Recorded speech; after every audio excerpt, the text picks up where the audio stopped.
과거에 MBC의 안영주 사장 오셨을 때도 제가 같은 질문 드린 바가 있는데요. 이제 취임 몇 개월이 지났는데 KBS 사장으로서 성과를 낸 부분이 무엇이고 현재 진행 중인 주요 과제가 뭐라고 생각하십니까? 네, 제가 12월에 취임한 이후에 경영 상황이 굉장히 안 좋았습니다. 특히 수신료 분리징수로 인해서 도저히 수신료 수익 감소를 감당해낼 수가 없었는데 김의원 의원님께서 수신료 통합징수 법안을 발의해 주시고 지난 4월 찬성 212명으로 국회에 통과됐습니다. 그 부분이 어떻게 보면 상반기에 제가 제일 노력을 했던 부분이고 방송혁신 관련해서는 AI 방송 원년을 선포하고 AI 기술을 도입하고 있습니다. 그러니까 현실적으로 KBS 사장을 하시다 보면은 뭐 방송 일을 계속 하셨으니까 어떤 방송 전문가로서의 어떤 이런 이력이 강조되는 것인지 아니면 방금 제도 개선이었잖아요. 그러니까 수신료 문제 같은 경우에도 이런 제도에 대한 부분이 더 필요한 것인지, 그러니까 말 그대로 사람을 바꾼다고 뭔가 KBS가 경영 실적이 확 증가할 것인지 해보니까 어떤 판단이 드십니까? 아무래도 뭐 수신료 관련은 제도가 미치는 영향이 절대적입니다. 사장 취임하신 다음에 뭐 사장 취임을 계엄 이후에 하셨죠? 네네. 제가 12월 10일 날 취임했습니다. 상당히 정치적으로 민감한 시기를 이제 사장으로서 보내셨는데 결국에는 그러면 지난 취임 기간 동안에 KBS 보도의 편향성이 문제된 적이 있는 게 있다면 한번 생각나시는 게 있으십니까?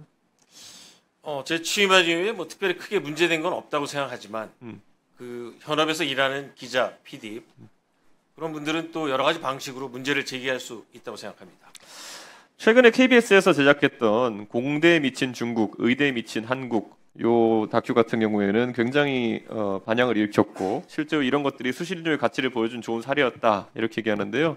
실제로 이런 좀 사회에 시의적절한 문제를 던지는 이런 취재나 보도를 추가로 기획하고 있는 것들이 많이 있습니까? 네, 저희 이제 7월에 방송된 말씀하신 그 프로그램은 정말 시의적절하게 KBS가 공영방송으로 아젠다 세팅을 했다고 생각합니다. 감사드리고요.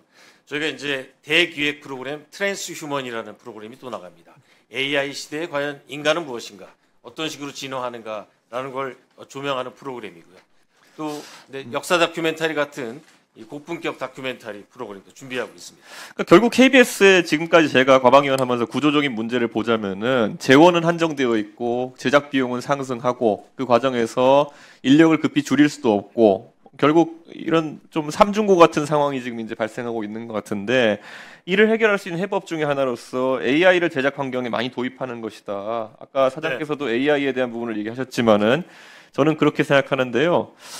KBS 같은 경우에는 예를 들어 저희가 뭐 사실 지난 대선에서도 뭐 사극 제작이라든지 이런 것들 공영방송으로서 해야 되는 것들에 대해서 이야기했는데 이런 것들이 AI 제작이 하나의 기회가 될 수 있다고 보십니까? 네, 저희가 비용 절감을 위해서라도 AI를 많이 활용하고 있는데요. 저희가 대하사극 문물을 제작하겠다고 발표를 했는데 이번 대하사극에도 AI 기술을 많이 활용해서 제작비를 많이 줄일 생각입니다. 그러면 여기서 이건 제가 김유일 사장님께서 공통으로 아마 드릴 질문인데 여기다가 우선 KBS 쪽에다가 지금 AI 관련해가지고 이게 뭐 대한민국에 기술이 있는 기업도 많고 이렇게 하다 보니까 뭐 당연히 외주 제작이나 이런 것도 많이 맡길 테고 할 텐데 KBS 내에서 그러면 이런 AI 제작 기술 확대를 위한 전담 조직을 지금 만들어서 운영을 하고 있습니까? 저희가 방송 전문가들은 많은데 사실 AI 전문가는 별로 없습니다. 그래서 AI 기술혁신 자문위원회를 선임했고요. 구체적으로 더 이 제작의 활용도를 높이기 위해서 AI 센터라는 조직을 신설할 것을 추진하고 있습니다. 이게 사실 기존에 있던 인력에 대한 재교육도 중요한 거지만은 방금 사장 말씀하셨던 것처럼 인력의 성격이 완전 다른 인력들을 이제 KBS에 편입시켜야 되는 것일 텐데 그럼 오히려 아무리 재정적으로 지금 여건이 안 된다 하더라도 저는 확장적인 채용 정책, 예를 들어 이런 AI의 밝은 젊은 세대라든지 이런 것에 대한 것을 오히려 국회에 제안하고 그리고 국회는 거기에 따라서 예산을 지원하든지 이런 절차가 있어야 되는 거 아닌가 싶은데 혹시 그런 젊은 세대 중심의 AI 특화 인력들을 채용할 계획 같은 걸 갖고 계십니까? 네, 저희가 이제 4년 만에 처음으로 이제 올해 심사원 공채를 시작했고요. AI 관련 인력도 최대한 많이. AI 관련 인력 도가 아니라 이제는 선택과 집중인 것 같아요. 지금 우리 전통적으로 미디어 기업에 있어야 된다 생각하는 뭐 촬영 아니면 뭐 PD 뭐 이런 역할 외에도 이제 사실 이게 오히려 하나의 중요한 직군으로 등장해야 되는 게 아닌가 싶은데 그러니까 아직까지도 AI 인력도라고 표현하시는 건 좀 약간 저는 좀 안타까운 측면이 있는 것 같아요. 최대한